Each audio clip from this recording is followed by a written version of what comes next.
السلام علیکم سامعین، آج میں آپ کو ایک ایسا وظیفہ بتانے لگا ہوں جس سے آپ کو بھی فائدہ ہوگا اور آپ کے گھر والوں کو بھی فائدہ ہوگا اور آپ کے گھر کا بھی فائدہ ہوگا اور آپ کے ارد گرد جو ہمسائے ہیں ان کا بھی فائدہ ہوگا۔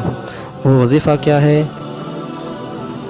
سامعین، اگر میری بات آپ کو پسند آئے تو آپ نے اس چینل کو سبسکرائب کر دینا ہے اور لائک بھی کر دینا ہے۔ شکریہ۔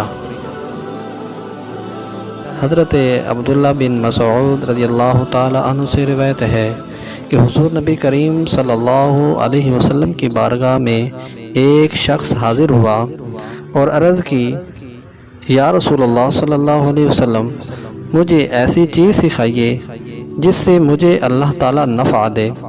تو آپ صلی اللہ علیہ وسلم نے فرمایا، اقرأ آیت الکرسی فإنہ یحفظک وذریتک ودارک۔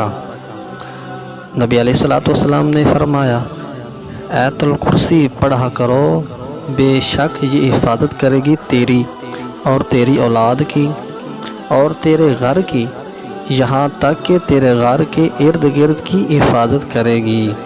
تو معلوم ہوا کہ آیت الکرسی جان کی حفاظت کا ذریعہ ہے، آیت الکرسی مال کی حفاظت کا ذریعہ ہے، آیت الکرسی گھر کی حفاظت کا ذریعہ ہے، آیت الکرسی اولاد کی حفاظت کا ذریعہ ہے، آیت الکرسی ایمان کی حفاظت کا ذریعہ ہے، بلکہ قبر میں بھی حفاظت کا ذریعہ ہے۔